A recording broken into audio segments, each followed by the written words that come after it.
What happens when the woman an Alpha King publicly humiliates turns out to be the most dangerous force in the kingdom? Tonight, we're diving into the story of Alara Thorne, a healer's daughter who was rejected, broken, and cast aside like garbage. But when she returned, she didn't come back begging, she came back unstoppable. Stick with me until the end to see how the girl they destroyed became the one thing they all feared. And hey, drop a comment telling me what city you're watching from. I love hearing from you all. Now, let's get into this. The smell hit Alara before she even entered the Great Hall. Wine, roasted meat, perfume thick enough to choke on, and underneath it all, the sharp metallic tang of ambition. She stood outside the massive oak doors, her palms sweating, her heart hammering so hard she thought it might crack a rib. The guard beside her, a young man with kind eyes and a scar on his chin, gave her a sympathetic look. "You'll be fine," he said quietly. Alara wanted to believe him. She wanted to believe that whatever was about to happen in that hall wouldn't destroy her. But the knot in her stomach told a different story. 3 weeks ago, the bond had snapped into place. She'd been gathering herbs in the eastern garden, her hands stained green from crushing mint leaves, when it happened. A jolt of electricity straight to her chest, so powerful she'd dropped her basket. The world had tilted, and suddenly she could feel him, his presence, his emotions, the weight of his existence pressing against hers like a second heartbeat. Riker Valen, the Alpha King, her mate. For 3 days, she'd waited for him to acknowledge it, to send word, to do something. But there'd been nothing, just silence and the constant pull of the bond, tugging at her ribs, whispering that she belonged to someone who didn't want her. Until tonight. Tonight, a royal guard had appeared at the healer's quarters with a summons. "The Alpha King requests your presence in the Great Hall, immediately." Her mother had gone pale. "What did you do?" "Nothing," Alara had said, but even she didn't believe it. Now she was here, standing outside those doors, wearing the only decent dress she owned, a pale blue thing her mother had made 3 years ago that was too tight in the shoulders and too loose everywhere else. Her dark hair was pulled back in a simple braid, and she wore no jewelry except for a small silver pin shaped like a crescent moon. She looked exactly like what she was, a nobody. The doors swung open. The great hall stretched before her like a nightmare. Hundreds of candles blazed from iron chandeliers, casting dancing shadows across the stone walls. Long tables lined both sides of the room, packed with nobles in silk and velvet, their faces flushed with drink and laughter. At the far end, elevated on a dais, sat the throne, and on that throne sat Riker Valen. The bond pulled hard, and Alara stumbled. She caught herself, heat flooding her cheeks as a few people turned to look. Their expressions ranged from curious to contemptuous, and she forced herself to keep walking. Every step felt like walking through deep water. Riker watched her approach. Even from a distance, she could see his eyes, pale gray, cold as winter steel. He was massive, easily 6.5 feet tall, with shoulders broad enough to carry the world. His hair was black, cut short, and a scar bisected his left eyebrow, giving him a perpetually stern expression. He wore black and silver, the colors of the royal house, and a crown of twisted iron sat on his head like it had grown there. Beside him, draped across a smaller throne, like a cat in the sun, sat Serafina Blackwater, the chosen Luna. Serafina was everything Alara wasn't. Tall, elegant, with copper hair that fell in perfect waves down her back, and a body that looked like it had been sculpted by someone with very specific ideas about perfection. Her dress was deep crimson, cut low enough to make a statement, and rubies glittered at her throat and wrists. She smiled when she saw Alara. It was not a kind smile. Alara reached the base of the dais and stopped. The bond was screaming now, pulling her forward, begging her to climb those steps and touch him, claim him, make him acknowledge what they both knew. She stayed where she was. "Alara Thorne!" Riker's voice cut through the noise like a blade. The hall fell silent. "Step forward." She obeyed, climbing the 3 stone steps with legs that felt like they might give out at any moment. Now she was close enough to see the details, the sharp line of his jaw, the way his fingers drummed once against the armrest, the muscle ticking in his cheek. He was annoyed. By her. By this. By the bond that had dared to choose for him. "Do you know why you're here?" he asked. Alara's mouth was dry as sand. "No, Your Majesty." "No?" He leaned forward slightly. "You haven't felt anything unusual in the past few weeks? Nothing compelling?" Heat crept up her neck. Yes. Yes what? Yes, I felt it. The bond. Murmurs rippled through the crowd. Some sounded shocked, others sounded gleeful, like this was the best entertainment they'd had in months. And what exactly did you feel? Riker pressed. Alara's hands clenched into fists at her sides. You know what I felt. Humor me. She wanted to refuse, wanted to turn around and walk out and pretend this wasn't happening, but the weight of hundreds of eyes held her in place. I felt the mate bond, she said, her voice barely above a whisper. Between you and me. The murmurs grew louder. Serafina made a small sound, not quite a laugh, but close. Louder, Riker said, so everyone can hear. Alara's jaw clenched. She lifted her chin and spoke clearly. I felt the mate bond between you and me, Your Majesty. Silence crashed down like a hammer. Then Riker stood. The movement was fluid, controlled, and terrifying. He descended the steps until he was standing directly in front of her, close enough that she could smell cedar and smoke and something wild underneath. The bond sang. You're a healer's daughter, he said. Yes. You can't shift. No. No rank, no bloodline, no power to speak of. Each word was a blade. Alara felt them cut deep, but she didn't look away. No, she agreed. And yet fate decided you should be my mate. His mouth curved into something that wasn't quite a smile. Interesting. I didn't ask for this. Neither did I. He turned, addressing the hall. Fate is a curious thing, unpredictable, sometimes wise. Sometimes, he glanced back at her. Deeply flawed. Laughter scattered through the crowd. Alara's chest felt tight. This was wrong. All of this was wrong. The bond was supposed to be sacred, permanent, unbreakable. But looking at Riker now, at the cold calculation in his eyes, she realized he didn't care about sacred. He cared about control. I've already chosen my Luna, Riker continued, gesturing to Serafina. A woman of impeccable breeding, strength, intelligence, someone worthy of standing beside a king.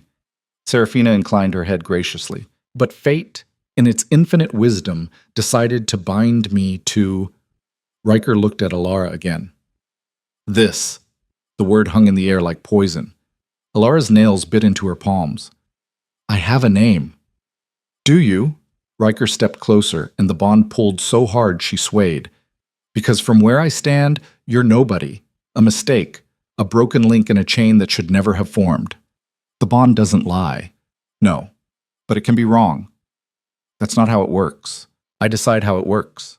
His voice dropped, deadly quiet. I am the Alpha King, and I will not be shackled to weakness. Alara's breath caught. She knew what was coming, could feel it building in the air like a storm. No, she whispered.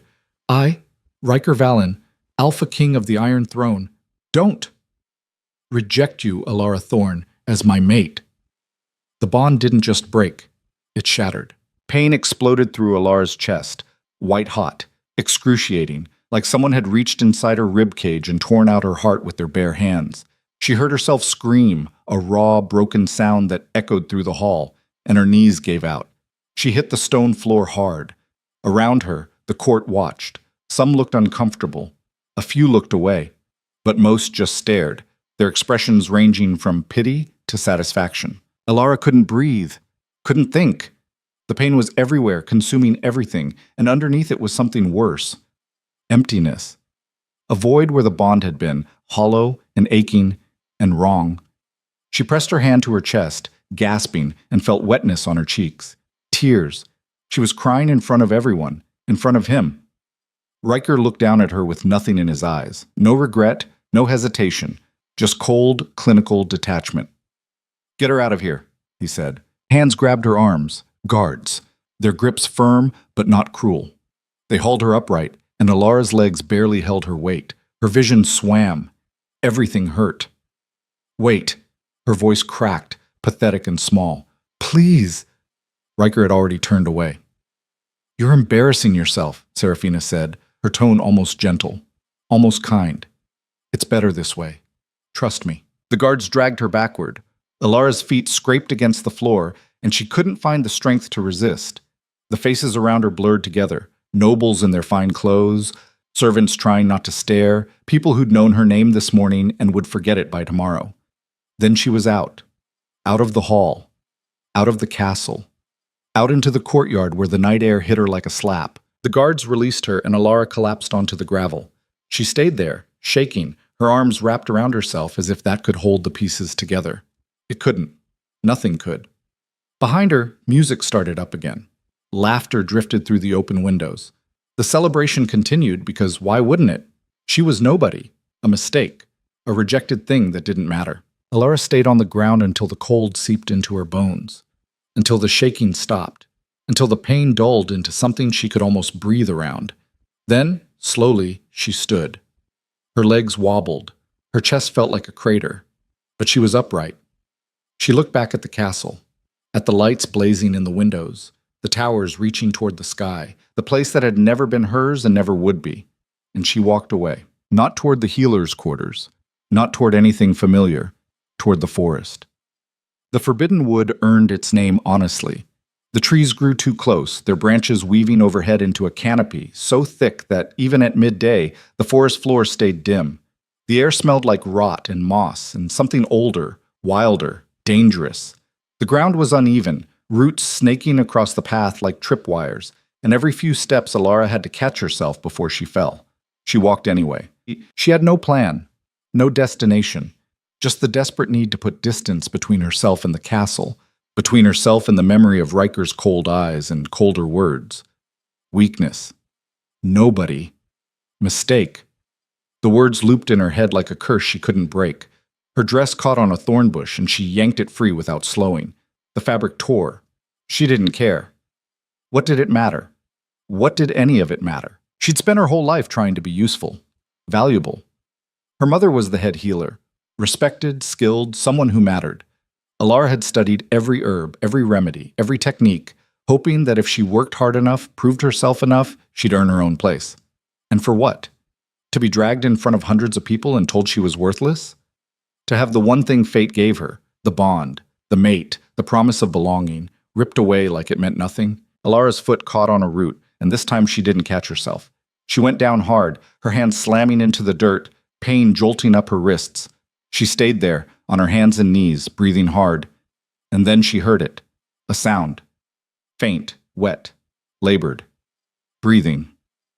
Alara froze. Her heart, which had been dragging along at half speed, suddenly kicked into overdrive. She listened, trying to pinpoint the direction. There. To her left. Maybe 20 feet away. She should run. Whatever was making that sound, injured, desperate, dying, was none of her business. She had nothing to offer. No strength, no power, no... The thought cut off as instinct took over. Healer's instinct, the part of her that couldn't ignore suffering, even now, even when she could barely hold herself together. Alara pushed to her feet and moved toward the sound. She found the wolf behind a fallen tree, half hidden in shadow. It was massive. Even lying down, it was easily the size of a pony. Its fur was silver gray, matted with blood and dirt. One of its back legs was bent at an angle that made Alara's stomach turn, and a deep gash ran along its side, dark and glistening. But that wasn't what made her stop breathing. It was the eyes. Golden, intelligent, royal. This wasn't a wild wolf. This was nobility, alpha bloodline, someone important, and curled against its belly, whimpering softly, were 3 tiny pups, newborns. Their eyes weren't even open yet.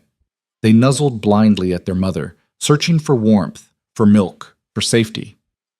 The wolf's chest rose and fell in shallow, ragged gasps. It was dying. Alara's mind raced. She should leave, run back to the castle, find someone who could actually help. The royal family had healers, real ones, trained ones who knew how to handle this. But those healers weren't here, and this wolf would be dead in minutes. Alara knelt slowly, her hands shaking. The wolf's eyes tracked her movement, wary but too weak to do anything about it. "I don't know if I can help you," Alara whispered. I don't have... She stopped, took a breath. "I'm going to try." She reached out, her hands hovering over the gash. Blood pulsed from the wound in steady, weakening beats. Too much blood. Too much damage. Her mother's training kicked in automatically. Apply pressure. Stop the bleeding. Keep the patient calm. But this wasn't a scraped knee or a fever. This was trauma. Massive, fatal trauma. Alara pressed her hands against the wound anyway. The blood was warm, sticky, It soaked through her sleeves, into her skin, and she tried to remember what her mother had taught her about deep cuts, about keeping pressure, about heat. It started in her fingertips, not painful, not burning, just warmth spreading up her hands, into her wrists, her arms. It felt alive, humming under her skin like a second pulse. Alara's breath hitched. The warmth turned to light, golden light, pouring from her palms, spilling over the wolf's wound like liquid sunlight. It moved on its own, seeking out the torn flesh, the shattered bone, the places where life was leaking away. And it fixed them. Alara watched, frozen, as the gash began to close. The skin knit together, smooth and whole. The broken legs straightened with a sound like branches snapping back into place. The wolf's breathing deepened, steadied, grew strong. The light faded. Silence. Alara stared at her hands. They were still covered in blood, dark and drying now, but underneath, her skin was unmarked. No cuts? No burns? Nothing. What the hell was that?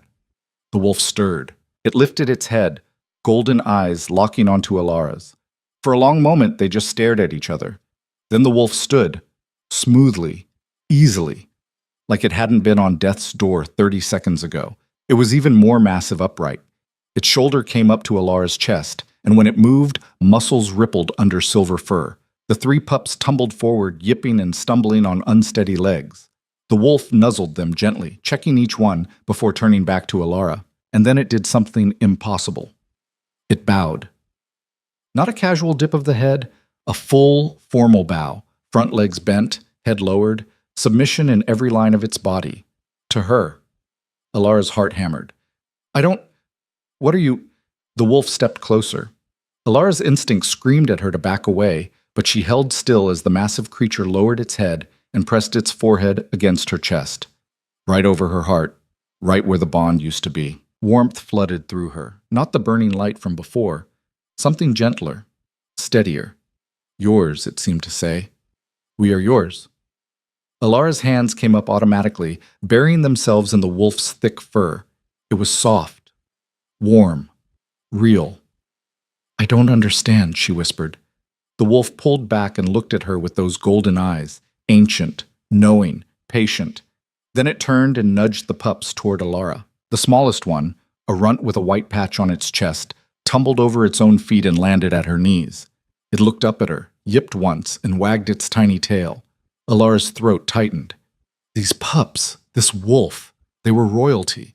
They belonged in the castle with guards and caretakers and people who knew what they were doing, not with a rejected nobody sitting in the dirt.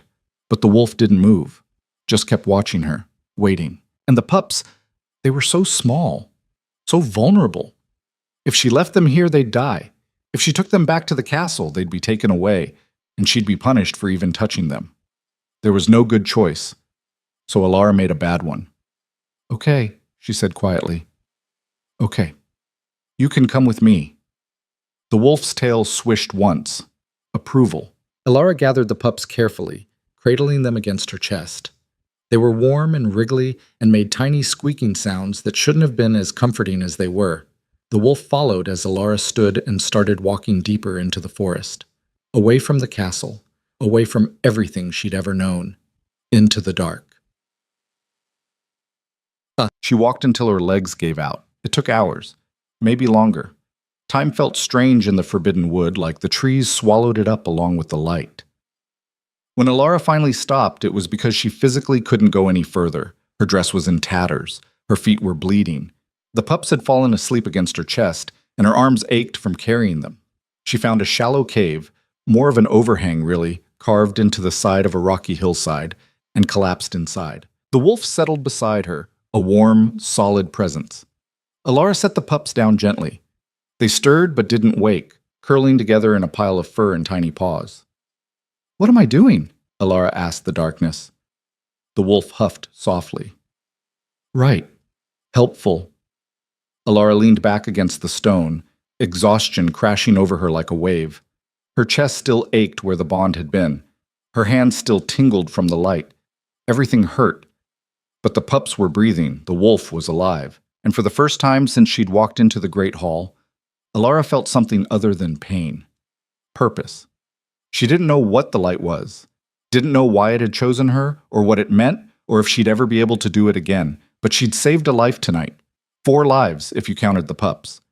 That had to mean something, didn't it? Alara closed her eyes, just for a moment. When she opened them again, dawn was breaking. The wolf was gone. Panic jolted through Alara, and she scrambled upright, searching the cave. The pups were still there, still sleeping, but the mother. A sound outside made her freeze. Alara crept to the mouth of the cave and peered out.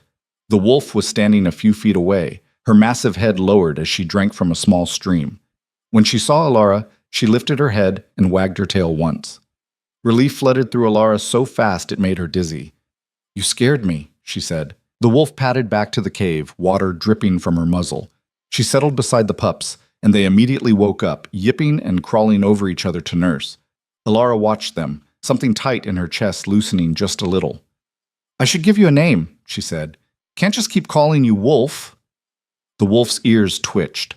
Alara studied her, the silver-gray fur, the golden eyes, the strength that radiated from her even at rest. "Ash," she said finally, "because of your fur, and because you rose from, well, you know." The wolf's tail thumped against the ground. Approval. "Ash it is." One of the pups, the runt, detached from nursing and wobbled toward Alara. It collapsed halfway there, too tired to make the journey, and made a pitiful squeaking sound. Alara scooped it up.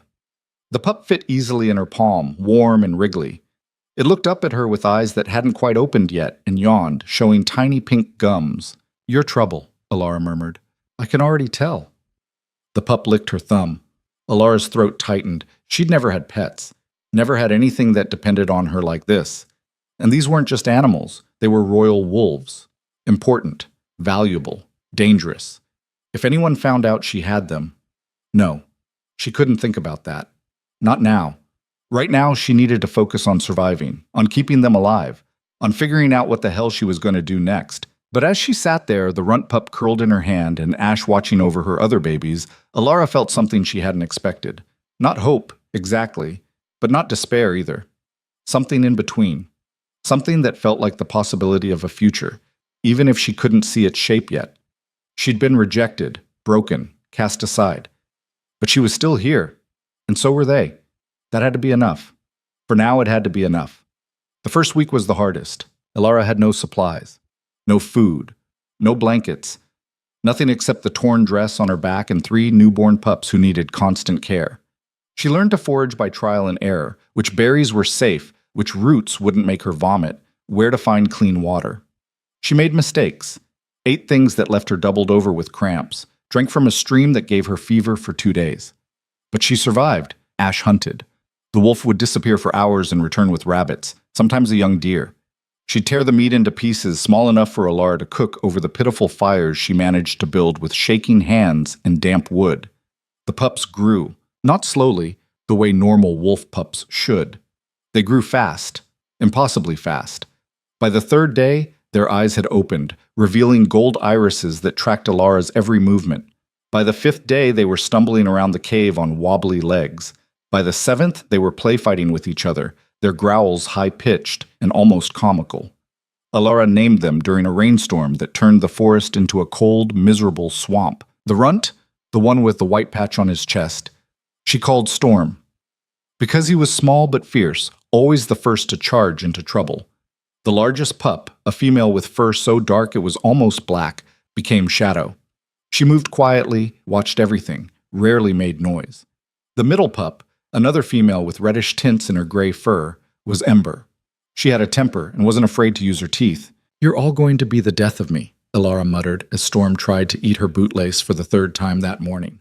He wagged his tail, completely unrepentant. Ash watched from the cave entrance, her expression almost amused. The wolf had recovered completely from her injuries. No limp, no scar, nothing to suggest she'd been dying just days ago. If anything, she seemed stronger. Her coat gleamed, her eyes were bright and alert, and she never left Alara's side. It should have felt strange having a royal wolf defer to her. But somehow it didn't. Ash treated Alara like pack, like family, and the pups followed their mother's lead. To them, Alara wasn't a rejected nobody. She was alpha. The thought made her laugh the first time it crossed her mind. Her, an alpha? She couldn't even shift, couldn't access the most basic ability every wolf in the kingdom had. But the pups didn't care. When she called, they came. When she said no, they stopped. When she slept, they curled around her like she was the most important thing in their world. Maybe she was. On the 8th day, Alara tried to summon the light again. She waited until the pups were asleep, curled in a pile against Ash's belly. Then she sat cross-legged near the cave entrance and held out her hands. "Come on," she whispered. "You did it before. You can do it again." Nothing happened. She closed her eyes, trying to remember what it had felt like. The warmth, the humming under her skin, the way the light had poured out of her like it had a mind of its own. Still nothing. Frustration built in her chest. "Please, I need to understand what you are." A flicker. Faint. Gone almost as soon as it appeared, but it had been there. Alara's eyes snapped open, her heart racing. She tried again, focusing on that feeling, the warmth, the pull, the sense of something other waiting just beneath her skin. The light came. Not a flood this time, just a soft glow in her palms, steady and golden. Alara stared at it, barely breathing. It didn't hurt, didn't burn. It just existed, warm and alive, and hers. She held it for maybe 10 seconds before it flickered and died. But it had been there. She could do it. Whatever this power was, wherever it came from, it was hers to control. The thought should have been comforting. Instead, it terrified her. Because power like this didn't go unnoticed. And if anyone found out what she could do, if the wrong people learned she could heal the dying and make light from nothing, they'd either use her or kill her. Probably both. Alara pulled her knees to her chest, wrapping her arms around them. The forest was quiet, except for the distant hoot of an owl and the soft breathing of the pups. She was alone. Completely, utterly alone. And the only creatures in the world who cared if she lived or died were 3 wolf pups and their mother. It should have broken her. Somehow, it didn't. On the 10th day, the soldiers came. Alara was gathering firewood when she heard them, voices cutting through the forest, rough and loud. She dropped the sticks and ran back to the cave, her pulse hammering. Ash was already on her feet, hackles raised. The pups had gone quiet, their ears flat against their heads. "Hide," Alara whispered, gesturing to the back of the cave. "All of you, don't make a sound." Ash herded the pups deeper into the shadows. Storm whined softly, but Shadow nipped his ear, and he fell silent. Alara crept to the cave entrance, peering through the brush she'd carefully arranged to hide it. 6 men, all wearing the red cloaks of the Royal Guard. They moved through the forest with military precision, spread out in a line, checking every hollow, every shadow. "Nothing here," one of them called. "Keep looking." The voice belonged to a tall man with a scar bisecting his jaw. He had the bearing of someone who'd been giving orders for a long time and expected them to be followed. "The king wants those pups found. We don't go back without them." Alara's blood turned to ice. They were looking for the pups. Of course they were. Royal wolves didn't just disappear. Someone must have noticed Ash was missing, noticed the pups were gone, and now they were tearing the forest apart to find them. "We've been out here for over a week," another soldier muttered. "They're probably dead by now." "Then we bring back bodies," the scarred man said flatly. "Move." The men spread out, poking through undergrowth with spears, overturning logs. One of them was maybe 30 feet from the cave, close enough that Alara could see the mud on his boots. Inside the cave, Storm growled. It was barely audible, just a low rumble in his chest. But in the quiet forest, it might as well have been a bell. The soldier stopped. "You hear something?" Alara's heart stopped. "Hear what?" "Thought I heard—" The soldier took a step toward the cave. Ash moved so fast, Alara almost missed it. The wolf darted out of the shadows and bit Storm's scruff, hard enough to make the pup yelp and fall silent. The soldier froze. "There. You hear that?" "Probably just a fox," another man said. "Forest is full of them." "Didn't sound like a fox." "You want to go check every animal sound in this place? We'll be here till winter." The soldier hesitated, staring in the direction of the cave. Alara held her breath. Then a shout came from deeper in the forest. "Found tracks over here." The soldiers turned and ran toward the sound. Alara waited, counting her heartbeats, until the voices faded completely. Then she sagged against the cave wall, shaking. That was too close. Way too close. Ash emerged from the shadows, the pups trailing behind her. Storm looked chastened, his tail tucked between his legs. "It's okay," Alara whispered, even though it wasn't. "You didn't know." But they couldn't stay here, not anymore. The soldiers would keep searching, keep widening their net. Eventually they'd find the cave. And then what? Alara couldn't fight 6-armed men. Couldn't protect the pups if it came to a real confrontation. She needed to move, find somewhere safer, somewhere farther from the castle, deeper in the Forbidden Wood, where even the king's soldiers wouldn't go. But first, she needed supplies, which meant going into town. Grey Hollow sat at the forest's edge like a barnacle clinging to a rock, small, gray, and barely worth noticing. Alara had been there once before, years ago, with her mother on a supply run. She approached it now in the last light of day, her hood pulled low over her face. She'd used mud to cover the worst tears in her dress and braided her hair tightly to keep it out of the way. She didn't look good, but she didn't look like royalty either. Just another traveler, dirty, tired, forgettable. The general store was exactly where she remembered, a squat building with a crooked sign and windows that needed washing. A bell jangled when Alara pushed open the door. The woman behind the counter looked up. She was maybe 50, with kind eyes and flour dust on her apron. "Help you, dear?" "I need supplies," Alara said, keeping her voice low. "Dried meat, bread, cloth for bandages if you have it." The woman's gaze sharpened, taking in Alara's appearance. "You hurt?" "No, just being careful." The woman moved to gather the items, wrapping them in brown paper. "You from around here?" "Passing through." "Dangerous time to be traveling alone." The woman set the bundle on the counter. "Especially for a young girl." "I can take care of myself." "I'm sure you can." The woman's eyes flicked to Alara's hands. "You're from the capital, aren't you? I can tell by the calluses. Healer's hands." Alara's stomach dropped. "I don't know what you mean." "Relax, I'm not going to turn you in." The woman leaned against the counter, lowering her voice. "But if you're smart, you'll keep moving. Word from the capital is tense." "Tense how?" "The Alpha King's in a mood. Tore through half his council last week looking for someone to blame for something, and there's talk of missing royals." Alara's mouth went dry.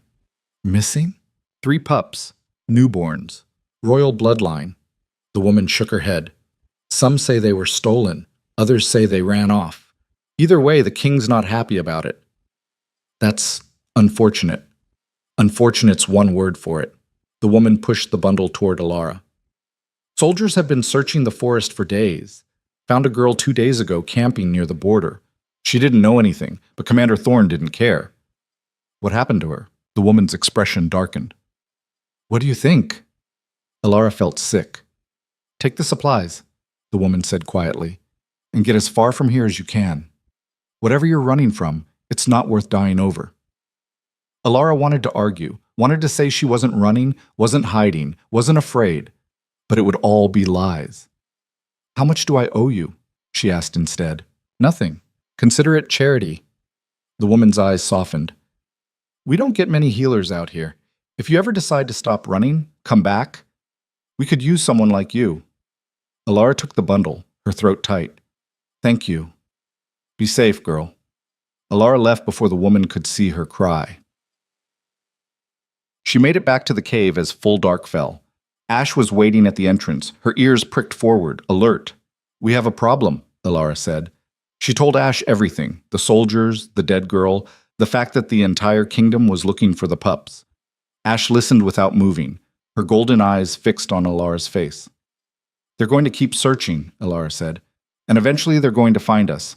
We need to move deeper into the forest, somewhere no one will think to look." Ash's tail swished once. Agreement. "But first," Alara hesitated, "I need to get stronger. This power, whatever it is, I need to control it. Because if soldiers find us, I can't just hide. I need to be able to protect you. Protect them." She gestured to the pups, who were tumbling over each other near the back of the cave. Ash studied her for a long moment. Then the wolf turned and padded deeper into the cave, disappearing into the shadows. Alara frowned. "Where are you?" Ash returned carrying something in her mouth. She dropped it at Alara's feet. A bone, long and thick, probably from a deer. Alara picked it up, confused. What am I supposed to do with this? Ash backed up several paces, then lowered herself into a crouch. Ready. Understanding dawned. You want me to fight you? Ash's tail wagged once. I can't. You're twice my size. Ash lunged. Alara barely had time to throw up her hands. The light exploded outward instinctively, forming a barrier just as Ash hit it. The wolf bounced back, landing on her feet, and immediately lunged again. Stop! Alara gasped, but Ash didn't stop. The wolf circled, feinted left, then struck from the right. Alara tried to follow, tried to anticipate, but Ash was faster. The wolf's teeth closed on Alara's sleeve and yanked, sending her stumbling. The light flickered and died. Ash released her and backed up, waiting. This is insane, Alara panted. Ash lunged again. This time, Alara was ready. She summoned the light and shaped it, not into a barrier, but into something sharper, a blade of pure energy that extended from her hand. Ash dodged, but barely. They went back and forth like that for what felt like hours. Ash attacking, Alara defending, both of them moving faster and faster until Alara's lungs burned and sweat dripped down her spine. And then something clicked. The light stopped feeling like something separate, stopped feeling like a tool she had to consciously summon. It became an extension of her, natural as breathing. Alara thrust her hand forward, and the light lanced out like a spear. It stopped an inch from Ash's chest, humming with power. Both of them froze. Alara stared at what she'd created, solid, lethal, completely under her control. Ash huffed, almost impressed, and sat down. Alara let the light fade, her hands shaking. I did it. Ash's tail thumped against the ground. I actually did it. For the first time since the rejection, since the pain and humiliation and fear, Alara felt something like hope. She wasn't helpless. She wasn't weak. She had power, real power, the kind that could protect the people, the wolves she cared about, the kind that could make people think twice before hurting her. Storm bounded over, yipping excitedly, and knocked into Alara's legs. She laughed and scooped him up, even though he was getting too big to hold comfortably. You're proud of me? She asked. Storm licked her face. Yeah, me too. She set him down and looked at Ash. We'll train every night. I'll get stronger, fast enough that when they find us... When who finds you? The voice came from the cave entrance. Alara spun, her heart leaping into her throat. A man stood silhouetted against the moonlight, tall, broad-shouldered, familiar. He stepped forward into the firelight, and Alara's world tilted. Riker. The Alpha King stared at her, his pale eyes taking in everything, the pups, Ash, the remnants of light still glowing faintly in Alara's palms. His expression was unreadable. Well, he said quietly, this is interesting. Alara's first instinct was to run. Her second was to summon every ounce of light she had and fight. She did neither because Ash moved first. The wolf placed herself between Alara and Riker, lips pulled back to reveal teeth that could tear through armor. A growl rumbled from her chest, low, threatening, the kind of sound that made prey animals freeze in terror. Riker stopped, his hand moving to the sword at his hip.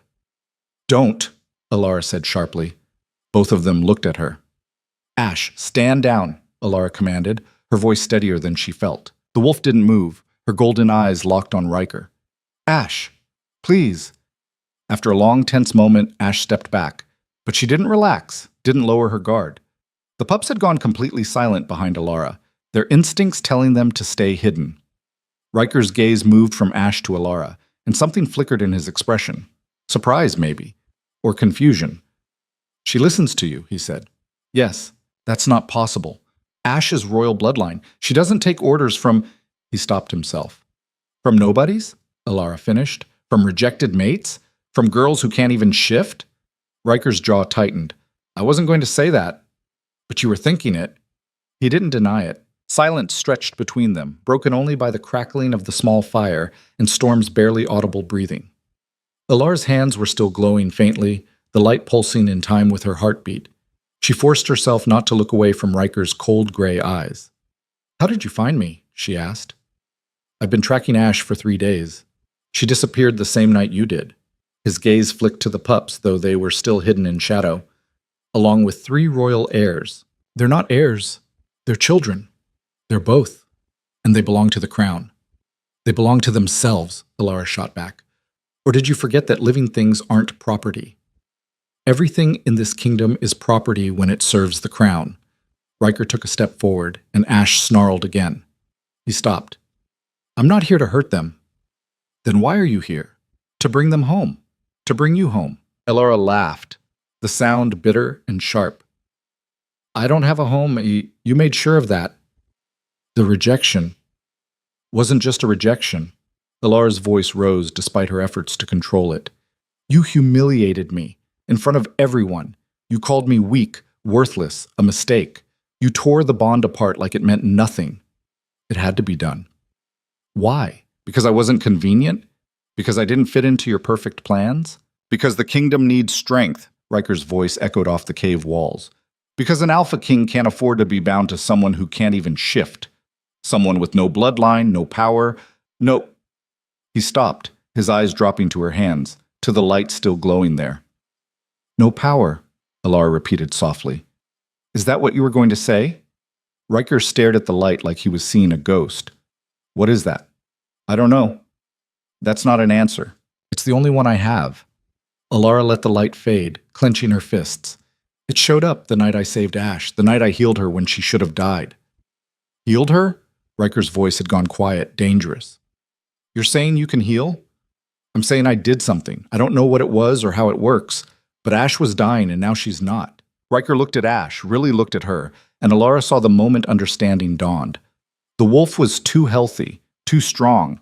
There should have been scars, at least, evidence of whatever trauma had nearly killed her. There was nothing. Show me, Riker said. No. That wasn't a request. I don't care. Elara crossed her arms. You don't get to order me around anymore. You rejected me, remember? I'm not your mate. I'm not your subject. I'm nothing to you. You're harboring royal property, but they're not property. Storm chose that moment to toddle out from behind Alara's legs. The pup was almost comically large now, the size of a full-grown hound, and he moved with the uncoordinated enthusiasm of a child who hadn't quite figured out his own limbs. He looked up at Riker with bright gold eyes and wagged his tail. Riker went very still. His voice caught. That's not possible. He should still be nursing, should barely be able to walk. I know. How big are the others? Elara hesitated, then whistled softly. Shadow and Ember emerged from the darkness, flanking their brother. All three pups were massive, their coats thick and glossy, their eyes alert and intelligent. Riker stared at them like they were mythical creatures. What did you do? I told you. I don't know. They're growing too fast, developing too fast. This isn't natural. Neither is light coming out of my hands, but here we are. Elara knelt and ran her fingers through Storm's fur. The pup leaned into her touch, making a happy rumbling sound. Whatever happened when I healed Ash, it changed them too. Changed them how? They're stronger, faster, smarter than they should be at this age. Elara looked up at Riker.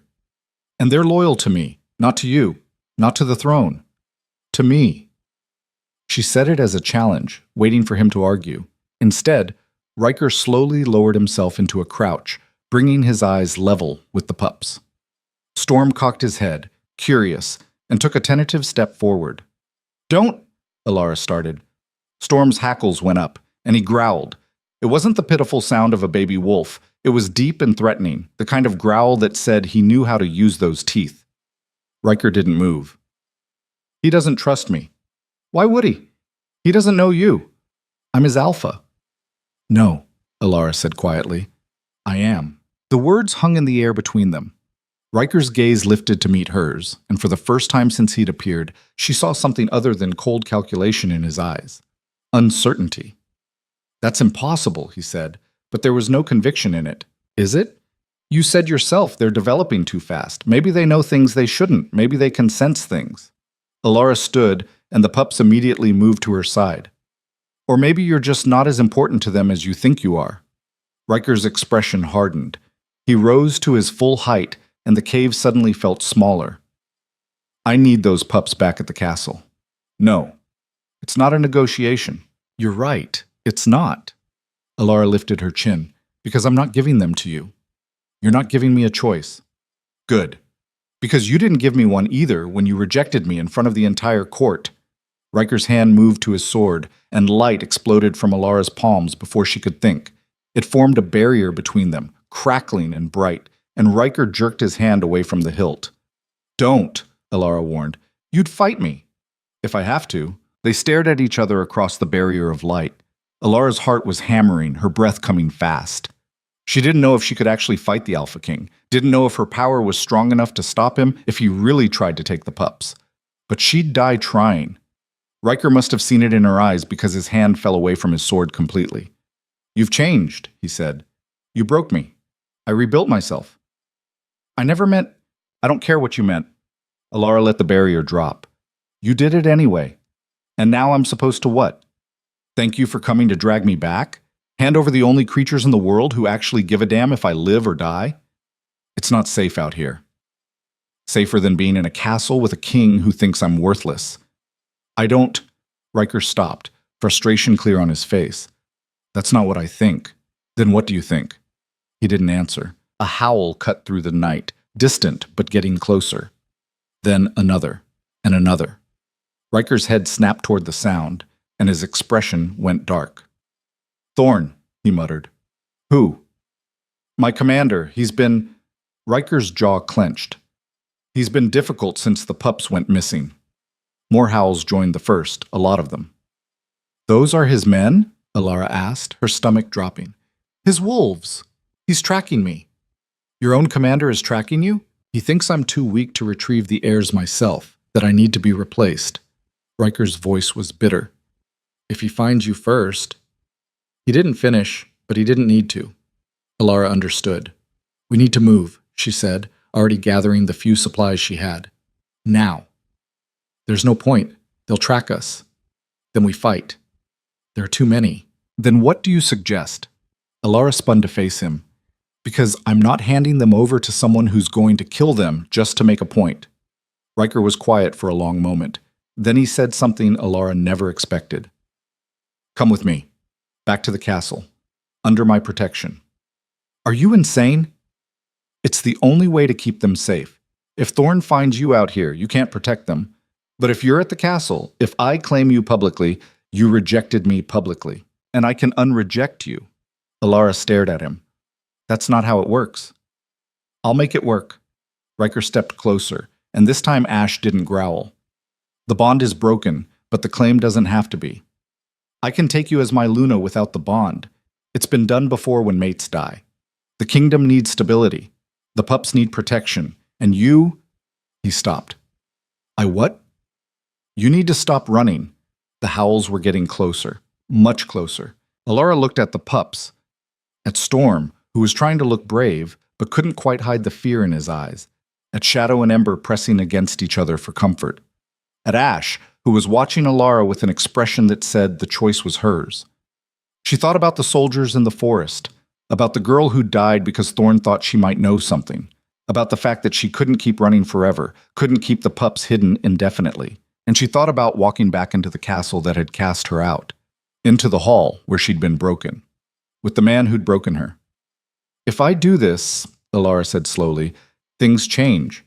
I'm not a decoration, I'm not a symbol. I have a voice." "I know. And the pups stay with me, always. They don't get locked in kennels or separated or treated like weapons." "Agreed. And you?" Alara's voice cracked slightly. "You don't get to humiliate me again. Ever. If you make me look weak in front of anyone, this is over." Riker's eyes softened, just a fraction. "I won't. Promise me." "I promise." The howls erupted from the tree line, dozens of wolves streaming into the clearing, their eyes reflecting the firelight like demons.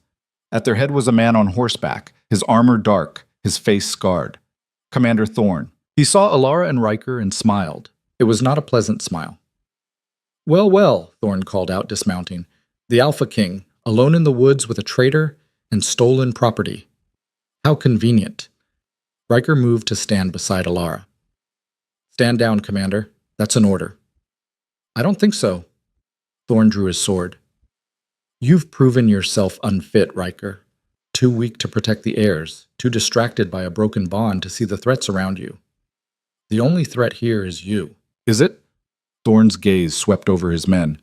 "We'll let them decide." The wolves began to circle, cutting off any escape. There had to be 30 of them, maybe more, all battle-trained and loyal to Thorn. Alara's hands began to glow. Thorn noticed. His eyes narrowed. "What is she?" "None of your concern," Riker said. "Everything about the royal heirs is my concern, including whatever dark magic she's used to corrupt them." "I didn't corrupt anyone," Alara said. "No? Then why do they follow you instead of their king?" Thorn pointed his sword at the pups. "Why have they grown like monsters instead of normal wolves?" "They're not monsters, they're abominations, and so are you." Thorn's voice rose. "Seize her. Kill the wolves. We'll sort out the heirs later." The wolves moved as one. Alara didn't think. She just acted. Light exploded from her in a wave, bright enough to blind, hot enough to burn. It slammed into the advancing wolves and sent them tumbling backward, yelping and snarling. The clearing went silent. Everyone stared at Alara, at the light still crackling around her hands, at the golden glow emanating from her skin. "Back away," she said quietly. "All of you." "Witchcraft," Thorn breathed. "She's a witch." "I'm a healer," Alara corrected. "And if you come any closer, I'll show you exactly what that means." One of the wolves, braver or stupider than the rest, lunged at her. Alara's hand shot out, and light lanced through the air like a blade. It struck the wolf mid-leap and sent it crashing into a tree. The animal yelped once and went still. Not dead. Alara could see its chest rising and falling, but unconscious. She'd pulled the blow at the last second. "Anyone else?" she asked. No one moved. Thorn's face had gone red with rage. "You dare!" "I dare a lot of things now." Alara stepped forward, and the light around her intensified. "You want the pups? You'll have to go through me, and I promise you, Commander, you won't like what happens if you try." Behind her, the pups had arranged themselves in a protective formation, Storm in front, teeth bared. Shadow and Ember flanking him. Ash stood at Alara's side, her massive form radiating menace. And Riker. Riker drew his sword and moved to stand beside Alara. "You heard her," he said. "Stand down. Last warning." Thorn looked between them, his expression calculating. Then he smiled again. "You've chosen your side, then.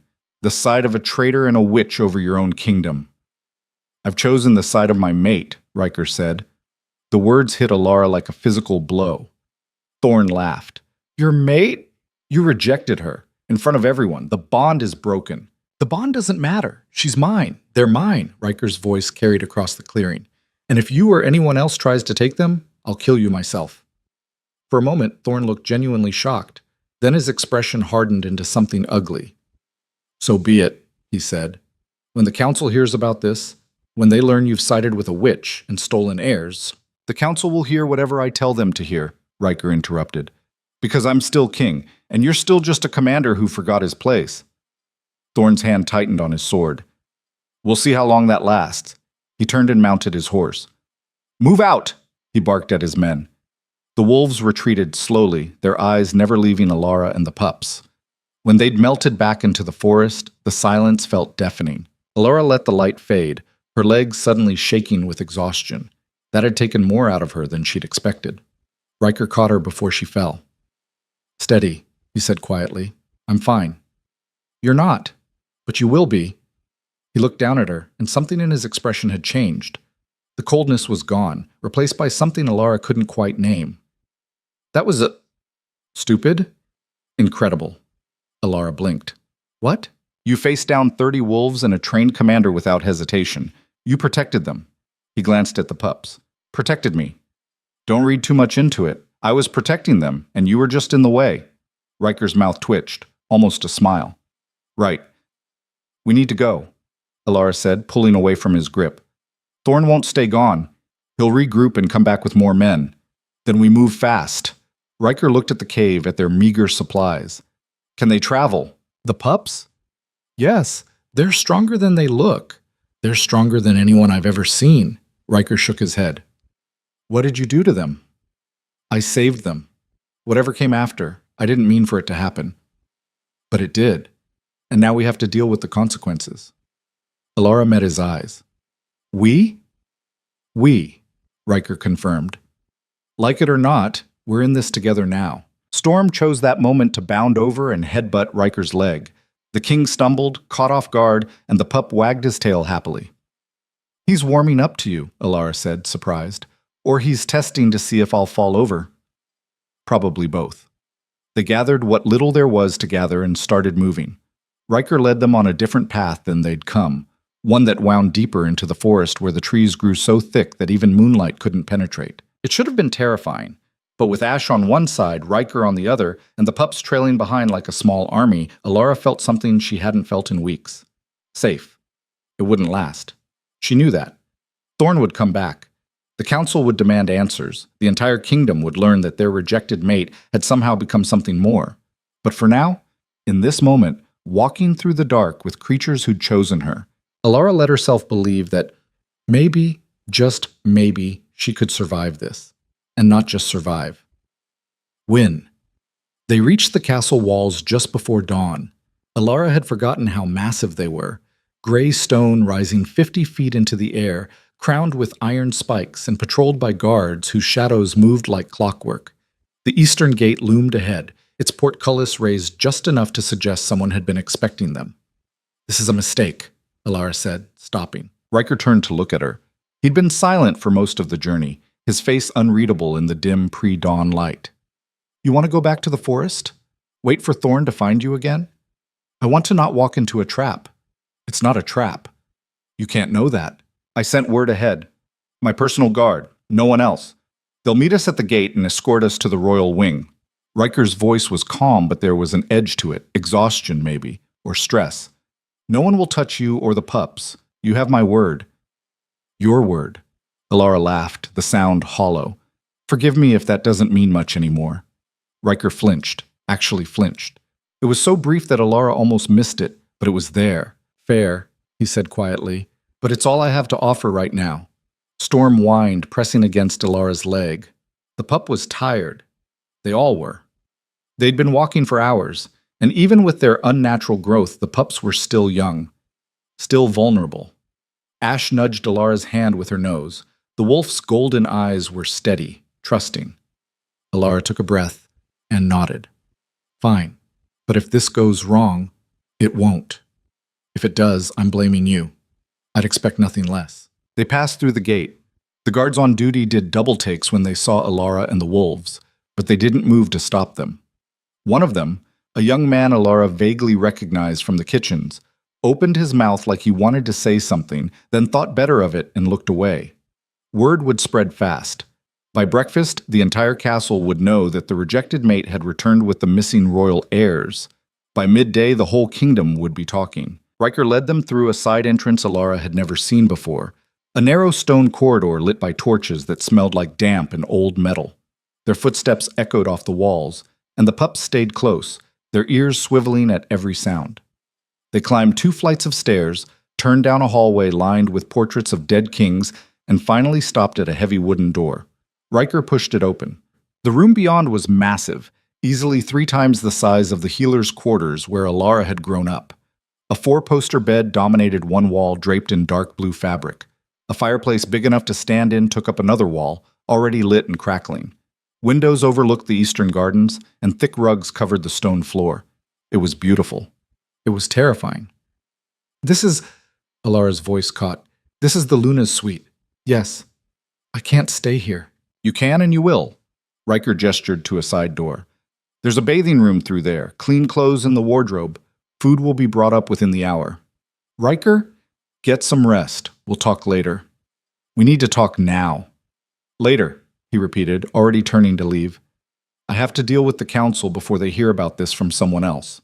What are you going to tell them? Riker paused in the doorway, his hand on the frame. The truth. That you saved the heirs. That you're under my protection. That anyone who has a problem with it can take it up with me directly. They're going to lose their minds. Let them. He looked back at her, and for a moment, just a moment, the mask slipped. Alara saw exhaustion in his eyes, doubt, fear. I'm tired of playing politics while people I care about suffer for it. People you care about, Alara echoed. You mean the pups? Riker's expression shifted into something Alara couldn't read. Get some rest, he said again, and then he was gone. The door closed with a heavy thud. Alara stood in the center of the Luna's suite, surrounded by luxury she'd never dreamed of, with 3 wolf pups and their mother staring at her like she had answers. I have no idea what I'm doing, she told them. Storm wagged his tail. Shadow yawned. Ember was already curled up on one of the rugs, fast asleep. Ash just watched Alara with those knowing golden eyes. Right, Alara muttered. Guess we're doing this? She moved to the window and looked out at the gardens. The sun was rising, painting the sky in shades of gold and pink. It would have been beautiful if Alara's stomach wasn't tied in knots. She was back in the castle, the place that had destroyed her, and somehow she had to find a way to survive it again. Alara didn't sleep. She tried. She lay down on the massive bed, which was so soft it felt like sleeping on a cloud. But every time she closed her eyes, she saw Riker's face as he rejected her, heard the laughter of the court, felt the bond tearing apart inside her chest. After an hour of staring at the ceiling, she gave up. She bathed instead, scrubbing away weeks of dirt and blood and fear in water so hot it turned her skin pink. The tub was big enough to swim in, and there were soaps that smelled like lavender and honey. Alara used them all, washing her hair 3 times just because she could. When she finally emerged, wrapped in a towel that was softer than anything she'd ever owned, she found clean clothes laid out on the bed. Not servants' clothes, not even nobles' clothes, royal clothes. A dress in deep emerald green cut to fit perfectly with silver embroidery along the hem and sleeves. Matching slippers. A cloak lined with fur. Alara stared at them like they might bite. This is insane, she said to Ash, who was lounging by the fire with the pups piled on top of her. I can't wear this. Ash's tail thumped once against the floor. You can. I look ridiculous in fancy things, Ash huffed. Try it. Alara tried it. The dress fit like it had been made for her, which it probably had, knowing Riker's efficiency. It hugged her waist and fell in soft folds to the floor, and when Alara looked at herself in the full-length mirror, she barely recognized the woman staring back. She looked regal, powerful, like someone who belonged in a place like this. It was a lie, of course. Alara didn't belong here, didn't belong anywhere except maybe a forest cave with wolves who didn't care that she was nobody. But the dress didn't know that. A knock at the door made her jump. Lady Alara, a woman's voice muffled through the wood. His Majesty requests your presence in the council chamber. Alara's stomach dropped. Now? Yes, my lady. I'm to escort you. Alara looked at Ash. The wolf stood, stretching, and the pups immediately scrambled to their feet. You're coming? Alara asked. Ash's expression clearly said, obviously. All of you? Storm barked once, tail wagging. Okay, Alara breathed. Okay, we can do this. She opened the door.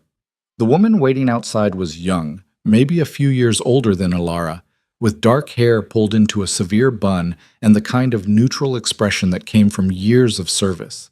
Her eyes widened when she saw the wolves. They're coming too? Yes. That's highly irregular. I don't care. The woman's mouth opened, closed, then opened again. As you wish, my lady. They walked through the castle corridors, and Alara felt every eye on them. Servants stopped mid-task to stare. Guards straightened at their posts. Nobles whispered behind jeweled hands. The wolves drew the most attention. Storm trotted proudly at Alara's side, his chest puffed out like he owned the place. Shadow moved like a ghost, silent and watchful. Ember kept growling at anyone who looked at them too long. And Ash moved like the queen she was, her massive form commanding respect without effort. Alara tried to match that energy, tried to walk like she belonged, like she had every right to be here. It was harder than it looked. The council chamber doors loomed ahead, massive oak things carved with wolves and crowns. The woman who'd escorted Alara stopped and curtsied. They're waiting for you, my lady. Alara's hands were shaking. She clasped them together to hide it.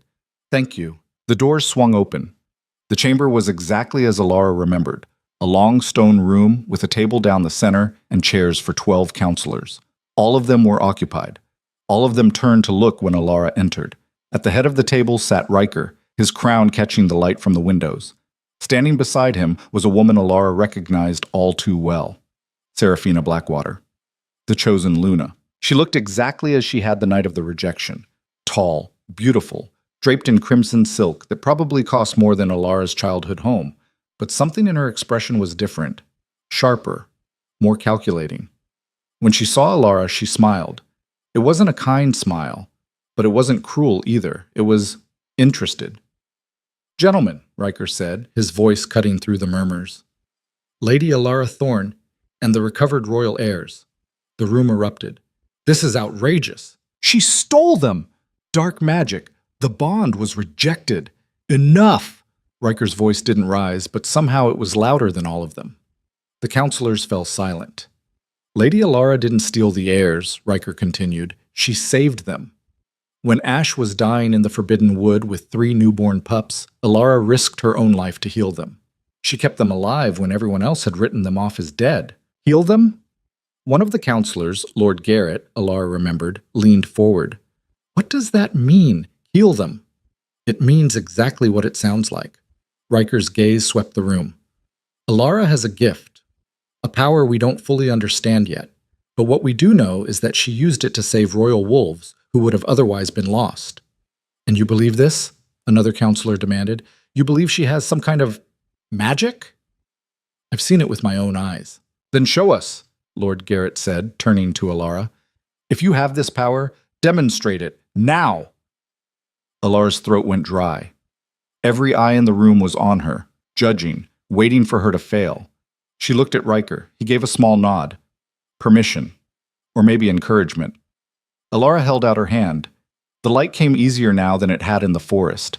It pooled in her palm, golden and warm, casting shadows across the council chamber's stone walls. The counselors stared. Some looked awed. Some looked afraid. Lord Garrett just looked skeptical. Parlor tricks, he said. Light is easy enough to fake. Alara closed her fist, and the light exploded outward in a wave that washed over the entire room. It didn't hurt, she made sure of that, but it was bright enough that several counselors cried out and shielded their eyes. When the light faded, Alara was standing exactly where she'd been, her hand still extended. Not a trick, she said quietly. Silence. Then Serafina started to clap. It was slow, deliberate, almost mocking, but when Alara looked at her, there was genuine approval in the woman's eyes. Well done, Serafina said. That was quite the performance. It wasn't a performance, Alara shot back. It's what I am. And what exactly are you? Lord Garrett asked. Because that didn't look like any healing magic I've ever seen. I don't know what it is, Alara admitted, but I know what it's done. It saved Ash. It changed the pups. And if you're smart, you'll stop questioning it and start thinking about what it means for this kingdom. What it means? Garrett's eyes narrowed. It means we have a witch in the castle. Enough. Riker stood, and the room fell silent again. Alara is not a witch. She's not a threat. She's my Luna. The room erupted again. You rejected her. The bond is broken. This is madness. The bond may be broken, Riker said, his voice cutting through the chaos. But the claim doesn't have to be. I'm invoking the right of reclamation. Dead silence. Alara had no idea what that meant, but from the looks on the counselors' faces, it was significant. The right of reclamation hasn't been used in over a century, Lord Garrett said slowly. Then it's about time we brought it back. Riker's gaze swept the room. Alara Thorne saved the royal heirs. She's proven herself capable, powerful, and loyal, and I'm claiming her as my Luna under ancient law. Anyone who has a problem with that can challenge me directly. No one moved. Good, Riker said. Then it's settled.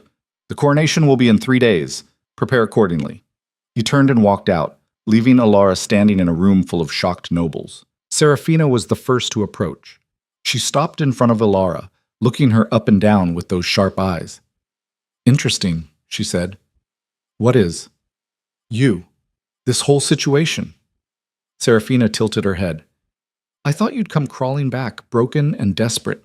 Instead, you walk in here with royal wolves at your heels and light in your hands like you own the place. I don't own anything. Not yet. Serafina's smile widened. But you will, whether you want to or not. What's that supposed to mean? It means you just became the most important person in this kingdom, and you have no idea what you're doing. Serafina leaned closer, her voice dropping. Lucky for you, I do. Why would you help me? Because I'm practical. Riker chose you, really chose you, not just for politics. That makes you valuable. Serafina straightened. And I collect valuable things. Before Alara could respond, Serafina turned and walked away, her red dress trailing behind her like blood. Alara stood alone in the council chamber, surrounded by whispering nobles who wouldn't meet her eyes. Storm pressed against her leg, and Alara buried her hand in his fur.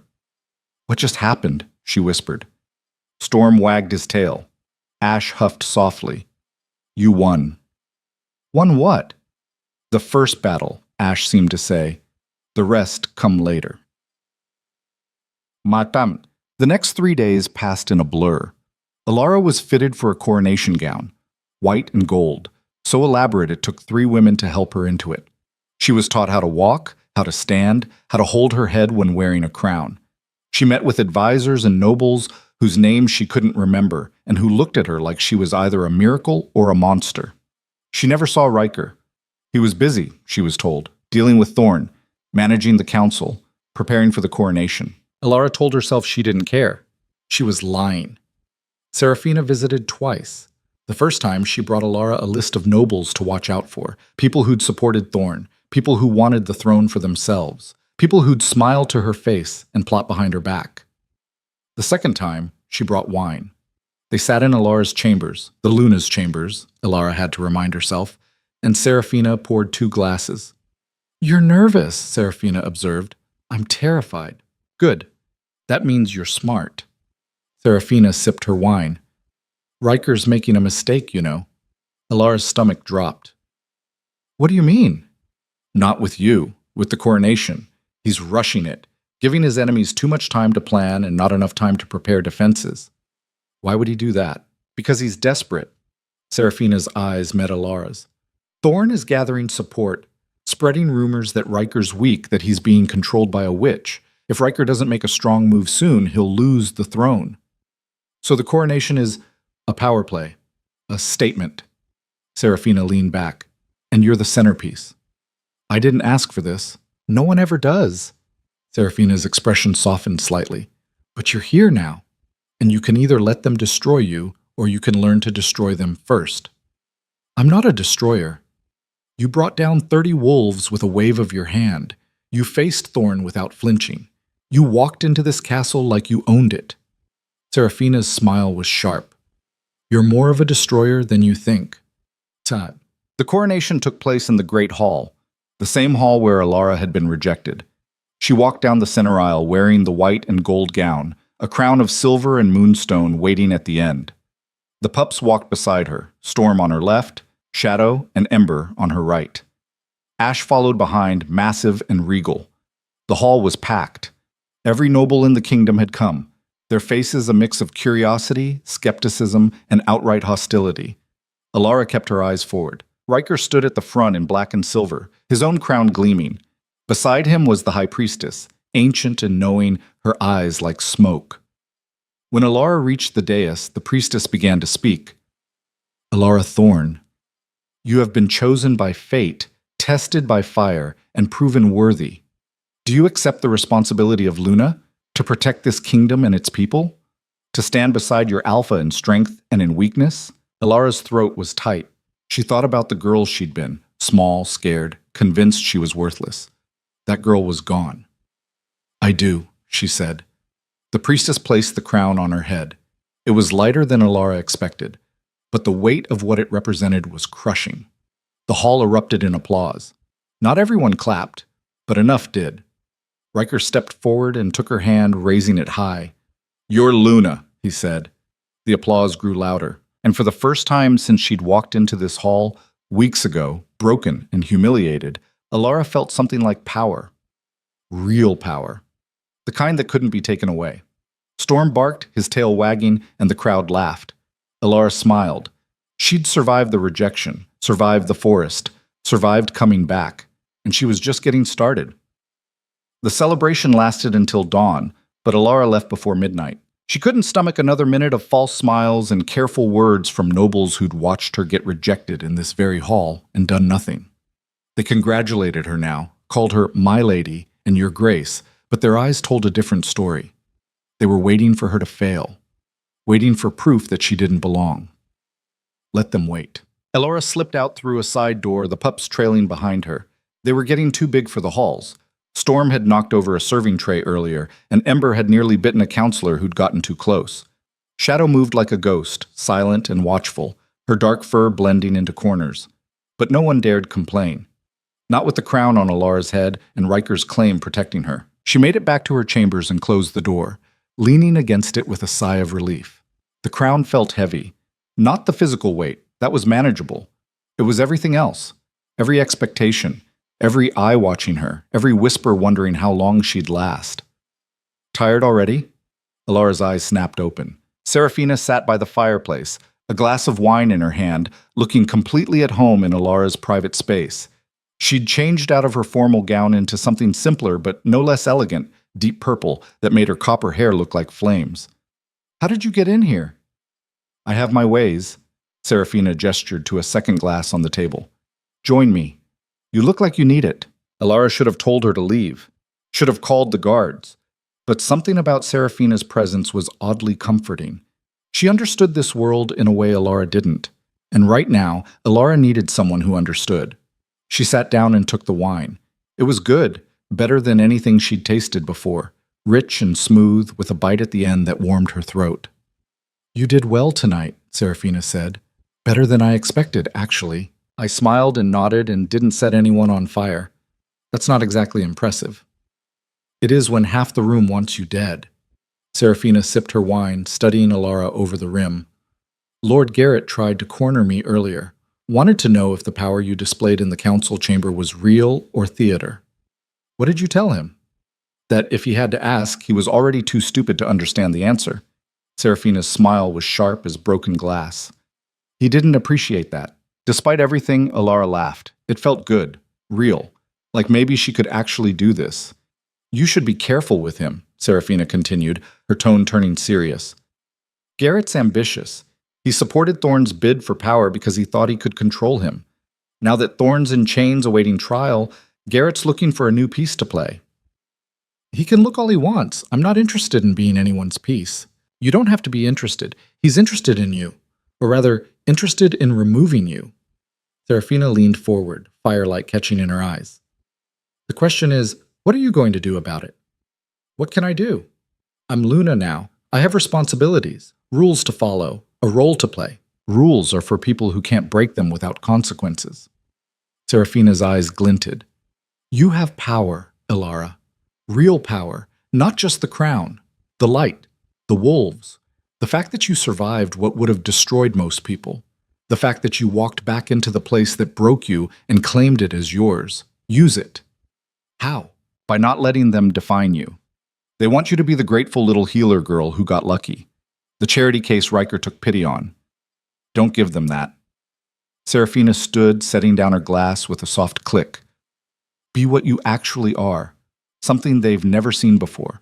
Something they can't control or predict or dismiss. She moved toward the door, then paused with her hand on the handle. Oh, and one more thing. Thorne escapes tomorrow. Alara's blood went cold. The wine glass nearly slipped from her fingers. What? His supporters are planning a prison break. Dawn, most likely, when the guards change shifts. They've bribed someone on the inside, haven't figured out who yet, but it doesn't matter. Serafina's expression was unreadable, carefully neutral. I thought you should know. How do you? Because I have people everywhere.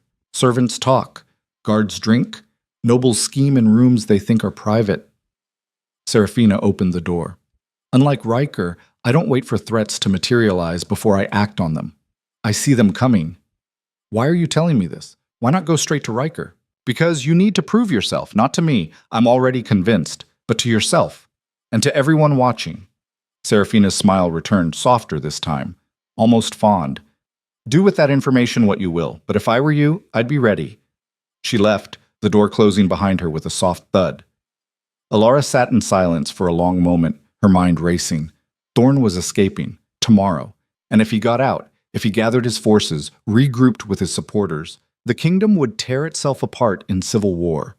Everything Riker had built, everything they'd just established with the coronation, would crumble. She had to tell Riker. Alara stood, still wearing her coronation gown, and headed for the door. Storm lifted his head from where he'd been dozing by the fire. Stay, Alara said. Guard the others. Storm whined, but obeyed, settling back down beside Shadow and Ember. Alara moved through the castle corridors, her slippers silent on stone floors. Most of the celebration guests had finally dispersed, heading to their chambers or leaving the castle entirely.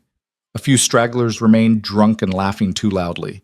She found Riker in his study, still wearing his formal clothes minus the crown. He was hunched over maps and reports, his shoulders tight with tension. A half-empty glass of whiskey sat at his elbow. He looked up when she entered, surprise flickering across his face. "Alara, I thought you'd gone to bed." "Thorne's escaping tomorrow," she said without preamble. Riker went very still. "What?" "Dawn, prison break. His supporters are staging it during the guard shift change. Someone on the inside has been bribed." Alara moved closer to the desk. "We need to stop him." "How do you know this?" Riker's voice was sharp, controlled, his strategist's voice. "Serafina told me." Riker's jaw tightened. He stood, already reaching for his sword belt hanging on a nearby chair. "And you trust her?" "I trust that she wouldn't lie about something like this. What would be the point? What's in it for her?" Alara watched him buckle the sword into place with practiced efficiency. "We need to stop him. Now. Tonight. We will." Riker's mind was already working. She could see it in his eyes. "I'll triple the guards at the prison. Move Thorne to a secure location where his supporters can't reach him. Post my personal guard at every entrance." "That won't work." Riker looked at her sharply. "Why not?" "Because if his supporters are organized enough to plan this, to bribe someone, to coordinate a dawn raid, they're organized enough to adapt. We move Thorne, they'll know. We triple the guards, they'll find another way. We're always going to be one step behind." Alara took a breath, steadying herself. "We need to do something they won't expect." "Like what?" "Let him escape." Riker stared at her like she'd lost her mind. "Absolutely not. No. Out of the question." "Hear me out." Alara moved around the desk, standing across from him, so he had to look at her directly. "If Thorne escapes, he'll go straight to his supporters. He'll lead us right to them. We can track him, find out who's really backing him, where they're gathering, what their actual plans are. We can cut the whole conspiracy off at the root instead of just trimming branches. Or he disappears into the countryside and starts a rebellion we can't stop, gathers an army, attacks the castle with forces we didn't know he had." Riker shook his head. "It's too risky." "Not if I'm tracking him." "You? The pups can track anything. You've seen how good their noses are. Ash, too. She's hunted her whole life, and Alara hesitated, then pushed forward. "I can sense life. It's part of the power, the light. I can feel living things around me, their presence, their energy, especially if they're hurt or afraid or desperate. Thorne will be all of those things once he thinks he's free." Riker was quiet for a long moment, his gray eyes searching her face. "It's too dangerous. If something goes wrong, then we adapt, like we always do. Like we did in the forest with your commander's wolves. Like we did with Garrett in the council." Alara stepped closer. "This is our chance to end it. Really end it. To find everyone who's plotting against you and deal with them all at once. But only if we're smart about it. Only if we're willing to take the risk. And if it goes wrong, if Thorne gets away, if you get hurt, then you'll have learned something about your enemies, and I'll heal myself. I've done it before." Alara met his eyes. "I'm not the girl you rejected anymore, Riker. I'm not fragile. I'm not going to break because things get dangerous. I've been living with dangerous for weeks." Riker studied her face, and Alara saw the moment he made his decision, the moment he chose to trust her. "You stay behind me during the actual confrontation," he said. "The wolves stay with you. And if anything goes wrong, you run. You get yourself and those pups to safety, and you don't look back, understood?" "Understood."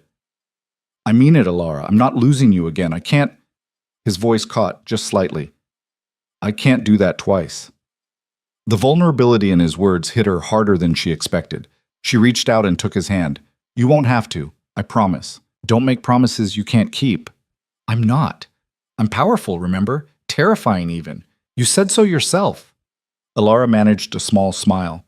"Now, let's go wake up the captain of the guard and tell him the plan." Chat. They staged it perfectly. The guards were briefed, only the ones Riker trusted absolutely, the ones who'd served with him for years. They created a blind spot in their patrol route, a gap that would be obvious to anyone looking for weaknesses. The prison door's lock was carefully damaged, made to look old and faulty. Thorn's cell was positioned where a rope could coincidentally reach from a window that was accidentally left unbarred. It was so obvious that Alara worried he'd smell the trap, but desperation made people stupid, and Thorn was desperate. Alara spent the hours before dawn preparing. She practiced summoning the light, holding it, shaping it into different forms. Blades, shields, ropes of pure energy. The power came easier now, almost natural, like breathing. The pups sensed something was happening. They stayed close, restless and alert. Storm kept pacing. Shadow's ears never stopped moving, tracking every sound. Ember growled at nothing, her instincts on fire. Ash was the calmest, but even she had a tension in her shoulders that said she was ready to fight. Just before dawn, Thorn made his move. Alara felt it the moment he left his cell, a spark of life moving fast, fueled by adrenaline and fear and triumph. She stood on the battlements with Ash and the pups, her eyes closed, tracking that spark as it moved through the castle, down to the lower levels, out through a drainage tunnel that the guards had forgotten to monitor. "He's out," she said. Riker, mounted on a black warhorse beside her, nodded to his men. 20 of them, all armed, all loyal. "Stay back. Let him think he's free. Give him enough rope to hang himself and everyone with him." They followed at a distance. Thorn moved through the forest like a man who knew every tree, every path, every hiding spot. He was heading somewhere specific, somewhere he thought was safe, somewhere his supporters were waiting. Alara tracked him easily, the light inside her responding to his life force like a compass pointing north. They stayed far enough back that he wouldn't hear them, wouldn't see them, wouldn't know he was leading them exactly where they wanted to go. After an hour of hard riding through increasingly dense forest, Thorn reached a clearing. Alara felt them before she saw them. Dozens of life forces clustered together. 20, at least. Maybe 30. All armed, all waiting. Thorn's army. Riker signaled his men to stop. They dismounted silently, leaving the horses tied to trees, and crept forward on foot. Alara moved with them, the pups flanking her, Ash a silent shadow at her side. They reached the edge of the clearing and stopped. Thorn stood in the center, gesturing wildly, talking to someone. Alara couldn't see who at first, too many bodies in the way, too many soldiers blocking her view. Then the crowd parted. Lord Garrett stepped forward. Alara's breath caught. Riker went absolutely still beside her.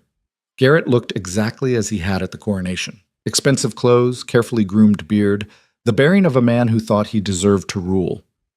He listened to Thorn with the expression of someone who'd heard it all before and wasn't particularly impressed. "You're sure they didn't follow you?" Garrett's voice carried across the clearing, sharp and clear. "Positive. I was careful. The escape was clean." Thorn was breathing hard, his prison clothes torn and dirty. "The guards didn't even notice until I was gone." "Good." Garrett's smile was cold. "Then we proceed as planned." "What about Riker? What about the girl?" "Riker is weak, distracted by a mate bond he threw away and now regrets. He's making emotional decisions instead of strategic ones. The council sees it. The nobles see it." Garrett began to pace, his hands clasped behind his back. "As for the girl, she's a bigger problem than I anticipated." "She has power," Thorn said. "Real power. I saw it in the forest. Light that burns. Light that can kill. Which is exactly why she needs to be eliminated. Quickly, quietly." Garrett stopped pacing and turned to face his assembled men. "Half of you will attack the castle directly at dawn. Create chaos. Draw the guards' attention. Make it look like a raid for the royal heirs." The men nodded.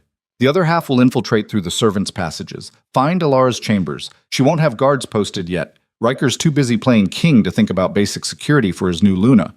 We take her, kill her, make it look like Thorn's loyalists got revenge before he died." Garrett's smile widened. "The kingdom loses faith in Riker's ability to protect anything. The council calls for new leadership, and I step in to restore order." "And if she fights back?" one of the soldiers asked. "If the power is real? Then you overwhelm her with numbers. She's one girl, regardless of what parlor tricks she can perform. You're 30 trained soldiers." Garrett's voice hardened. "I don't care how much light she can make. Everyone dies if you cut them enough times." Alara's hands began to glow before she could stop them. Anger flooded through her, hot and fierce and barely contained. Riker's hand closed around her wrist, gentle but firm. "Wait," his eyes said. "Not yet." "What about Thorn?" another soldier asked. What happens to him after this? Garrett turned to look at Thorn, and something in his expression made Alara's stomach drop. Thorn has served his purpose, Garrett said calmly. Thorn's eyes widened. What? Garrett drew a dagger so fast it was almost a blur. He drove it into Thorn's chest before the man could even raise his hands to defend himself. Thorn made a choking sound, blood bubbling at his lips. He looked down at the blade buried in his chest, then up at Garrett, confusion and betrayal warring in his eyes. Nothing personal, Garrett said, twisting the blade. But I can't have you claiming credit for this. It needs to be my victory, my triumph, my throne. Thorn fell. He hit the ground hard, blood spreading in a dark pool beneath him. His chest rose and fell once, twice, then went still. The clearing went silent. Garrett cleaned his blade on Thorn's shirt, methodical and unbothered. Anyone else want to question my leadership? No one moved, no one spoke. Good. Then let's review the plan one more time. We attack at dawn, half on the castle, half on the girl. By tomorrow night, Riker is isolated, discredited, and desperate. By the end of the week, he's deposed. By the end of the month, I'm crowned king. Garrett sheathed his dagger. Any questions? Yeah, Alara said, stepping into the clearing. I have one. Every head turned. Garrett's eyes went wide. How? Did I know you'd be here? Did I follow Thorn right to you? Did I hear every word of your stupid plan? Alara smiled, and she knew it wasn't kind. Knew it probably looked half feral, especially with the light crackling around her hands and the 3 massive wolf pups flanking her. Because I'm not the scared little girl you think I am. And you just made a very big mistake. Behind her, Ash emerged from the trees, her massive form radiating menace. Then Riker and his 20 soldiers spreading out to circle the clearing, cutting off every escape route. Garrett's face went from shocked to pale to red with rage in the span of 3 seconds. Lord Garrett, Riker said, his voice deadly calm. You're under arrest for conspiracy, treason, attempted regicide, and the murder of Commander Thorn. You can't prove. I just watched you stab him. 20 witnesses just watched you stab him. I'd say that's proof enough. Riker drew his sword, the metal singing as it left the scabbard. And everything else? The plan to attack the castle, to kill my Luna, to take the throne? We heard all of it. Every word. Garrett's hand moved to his own sword. His eyes darted around the clearing, calculating, looking for a way out. There wasn't one. Take them, Garrett snarled to his men. For a moment, no one moved. Then one of the soldiers dropped his sword. I'm not dying for this. For you. Coward. Another soldier dropped his weapon, then another. Within seconds, half of Garrett's force had surrendered. The other half charged. Alara didn't hesitate. She threw her hands forward, and light exploded from her palms in a wave that lit up the entire clearing like daylight. It slammed into the charging soldiers and sent them tumbling backward, their weapons flying from their hands, their bodies hitting the ground hard. The pups lunged at the ones who tried to get back up. Storm caught one man by the leg and dragged him down, teeth locked around leather and flesh. Shadow moved like her namesake, appearing behind soldiers and knocking them off balance. Ember went straight for throats, not killing but definitely making them reconsider their life choices. Ash went for Garrett. The Lord tried to run, but the wolf was faster. She caught him by the leg, her massive jaws closing around his calf, and dragged him to the ground. Garrett screamed, high and panicked, and completely undignified. "Call her off!" he shouted, his voice cracking. "Call her off! I yield!" Alara walked over slowly, the light still crackling around her hands. She let it build, let him see how much power she had, how easily she could end him. "Why should I?" she asked. "You were just planning to kill me, to sneak into my chambers while I slept and murder me in my bed. Seems only fair that Ash gets to return the favor." I wouldn't actually, it was just talk. Don't lie. It's insulting." Alara crouched down, meeting his eyes. "You wanted me dead because you thought I made Riker weak, because you thought a healer's daughter with a crown was easier to manipulate or eliminate than a king who actually knows what he's doing. You looked at me and saw nothing, saw weakness, saw an opportunity. You don't belong here. Maybe not, but I'm here anyway. And I'm not going anywhere." Alara stood. Ash let him go. The wolf released him, and Garrett scrambled backward, blood soaking through his pants, his face twisted in pain and fury. Riker's men moved in, binding Garrett and the soldiers who'd fought. The ones who'd surrendered were left alone, kneeling in the dirt with their hands behind their heads. It was over in minutes. Riker approached, sheathing his sword. His eyes swept over Alara, checking for injuries. "You all right?" "I'm fine, not even winded." Alara looked at the bound prisoners, at Thorne's body cooling in the dirt. "Is it really done? Is it actually over?" "The conspiracy is, Garrett's network is broken, but there will always be someone else, someone ambitious, someone who thinks they can do better." Riker's voice was tired but steady. "This is the life, the crown, the throne, the constant fighting to keep it." "Sounds exhausting." "It is." Riker almost smiled. "But it's easier when you don't have to do it alone." Storm bounded over, covered in mud and clearly pleased with himself. He pushed his head against Riker's hand, demanding attention. "You did good," Riker told the pup, scratching behind his ears. "All of you did." Shadow and Ember trotted over, tails wagging. Even Ash looked satisfied, her golden eyes gleaming in the morning light that was just starting to filter through the trees. "We should get back," Alara said. "The Council will want answers. The Kingdom will want to know what happened. Let them wait." Riker looked at her, really looked at her, and something in his expression was softer than she'd ever seen. "You handled that well. Better than well. You were incredible." "I was angry." "That's different. You were controlled, strategic. You waited for the right moment. You let him confess everything before you acted." Riker shook his head. "That takes discipline, patience, strength. Or just a really good teacher." Alara managed to smile. "Seraphina's been giving me lessons." "Of course she has." Riker's mouth twitched. "Come on, let's go home." The trials took 2 weeks. Lord Garrett and 12 of his co-conspirators were found guilty of treason, conspiracy to commit regicide, and murder. They were executed at dawn on a cold morning that felt appropriate for endings. Alara didn't watch. She'd seen enough death. The soldiers who'd surrendered were stripped of rank and reassigned to border patrol, far from the capital, far from power, but allowed to keep their lives. Riker believed in second chances for people who were smart enough to take them. The council was restructured, new members appointed, people who'd proven their loyalty, or at least their practicality. People who understood that the kingdom needed stability more than ambition. Alara attended every council session after that. She sat beside Riker, wearing her crown, and spoke when she had something to say. The first few times the counselors looked shocked, then uncomfortable, then, gradually, accepting. She had ideas about the healing wards in the lower city, about training more healers, about using her power to help people instead of just defending against threats. The council listened. Not always happily, not always in agreement, but they listened. And the kingdom, slowly, reluctantly, in fits and starts, began to change. The pups became something of a phenomenon. People loved seeing Storm play in the gardens, his massive size and puppy enthusiasm a constant source of entertainment. Shadow and Ember patrolled the castle like they owned it, and the guards started leaving them treats. Ash was treated with the reverence she deserved, a royal wolf, ancient and wise, who'd chosen the new Luna as her alpha. Alara's power stopped being a terrifying secret and became a known fact. She used it carefully, deliberately, healing injured guards, helping with difficult births in the city.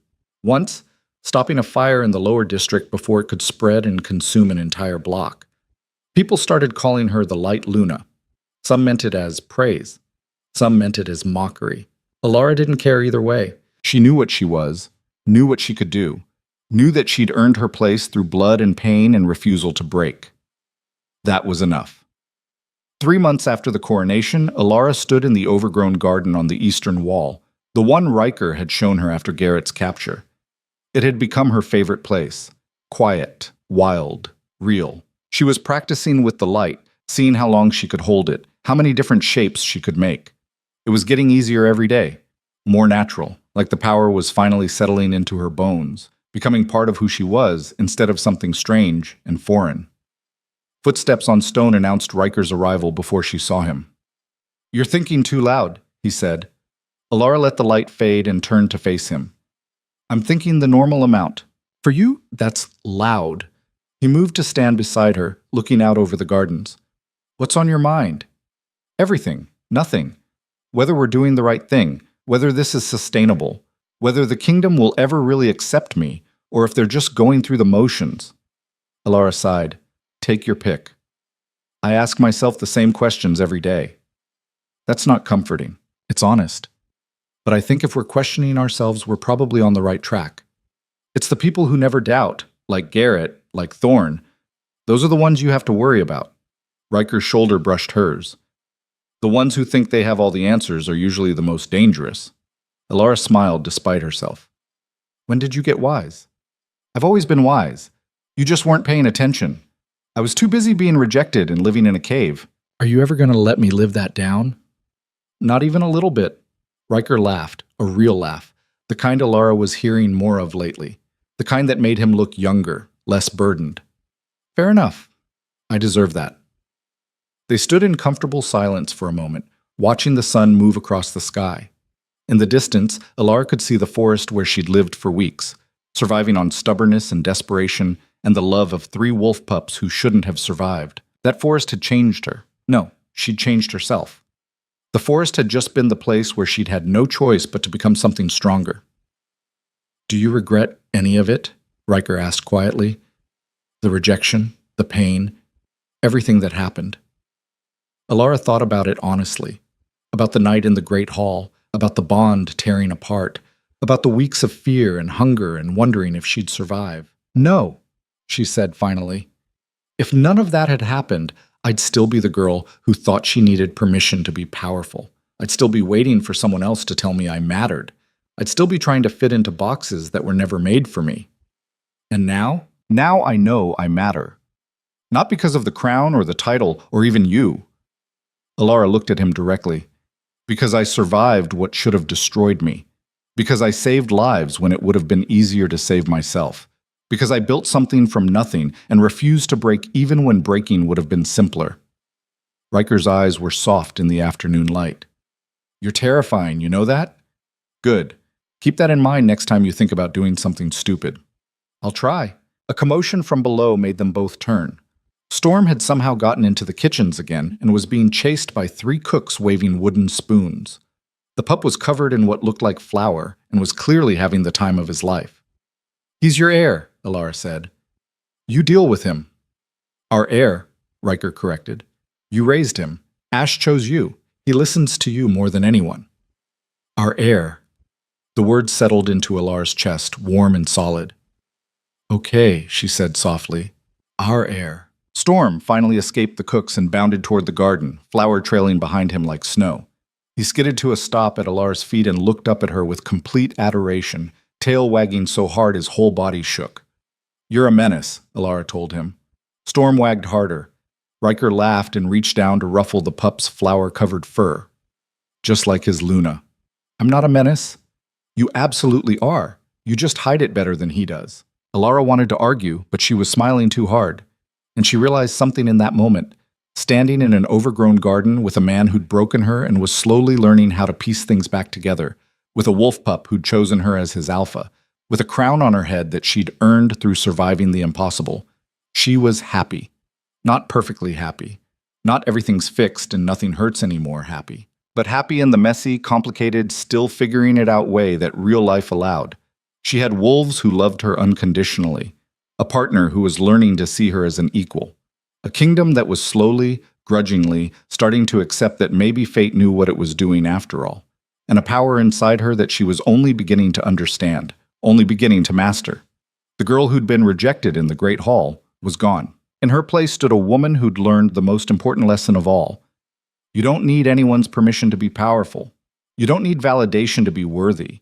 You don't need a bond or a crown or a title to matter. You just need the courage to stand up after the world knocks you down and say, I'm still here and I'm not leaving.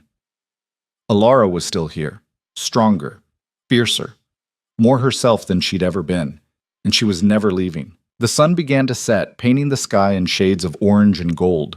Storm finally settled down, sprawling across both their feet. Shadow and Ember appeared from wherever they'd been exploring, curling up nearby. Ash watched over all of them with her knowing golden eyes. Come on, Alara said eventually. Let's go home. And for the first time in her life, home wasn't a place. It was a choice. The choice to keep fighting, keep growing, keep becoming. Alara made that choice every single day. She always would. because she'd learned what it meant to be broken and rebuild yourself into something unbreakable. She'd learned that strength wasn't about never falling, it was about getting back up every single time. She'd learned that power came from within, not from titles or crowns or other people's approval. And she'd learned that sometimes the things that try to destroy you end up creating something stronger than anyone could have imagined. The rejected mate had become the light Luna. The girl they'd dismissed had become someone they'd never forget. And Alara Thorn, Healer's daughter, rejected mate, Luna of the Iron Throne, stood tall in the fading light and knew, without a doubt, that she was exactly where she was meant to be. Not because fate had decreed it, but because she'd fought for it and won.